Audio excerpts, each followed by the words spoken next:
président Hollande a souhaité me recevoir pour que nous parlions de la situation, une situation particulièrement dramatique. Je peux. L'émotion qui étreint nos compatriotes est très profonde. Beaucoup ont parlé d'effroi. On les comprend.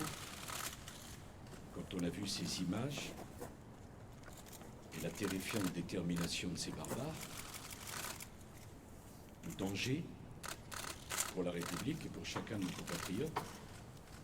Et je crois qu'il faut que chacun d'entre nous ait la lucidité de comprendre que nous sommes en guerre, que la guerre nous est faite,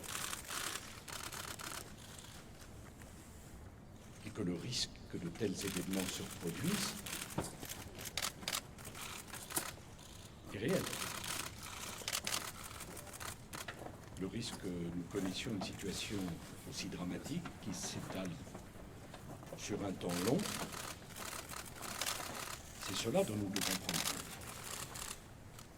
Il y a beaucoup de solidarité en France, beaucoup d'effroi, une grande inquiétude.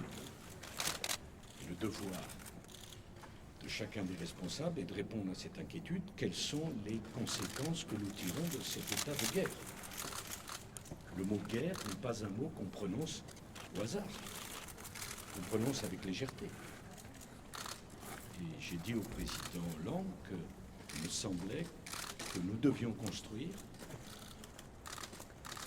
des réponses adaptées, ce qui veut dire une inflexion de notre politique étrangère,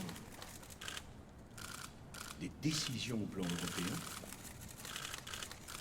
et des modifications drastiques de notre politique de sécurité, dans le respect des convictions qui sont les nôtres.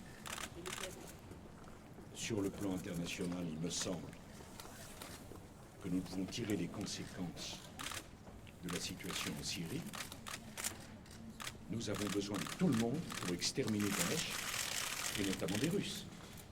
Il ne peut pas y avoir deux coalitions en Syrie. Sur le plan européen, l'Europe doit se ressaisir et déterminer les conditions d'une nouvelle politique de l'immigration. Il n'y a pas de lien, naturellement. Enfin, le problème se pose. La vague migratoire due à la situation syrienne, nous devons la maîtriser ensemble. Et sur le plan de la sécurité intérieure, j'ai exprimé un certain nombre de propositions au président Hollande. Je ferai des propositions que je présenterai aux Français.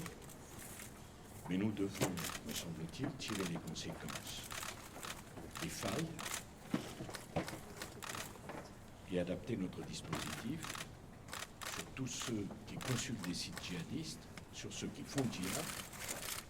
Le principe de précaution, ce n'est pas simplement une question de la COP 21. Le principe de précaution doit s'appliquer aussi pour la sécurité des Français. C'est une situation qui nous met tous face à nos responsabilités. Et face à nos responsabilités,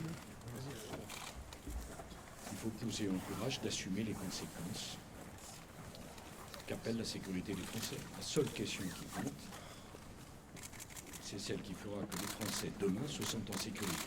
Aujourd'hui, ils ne se sentent pas en sécurité. Donc nous devons porter les changements qui permettent de garantir la sécurité.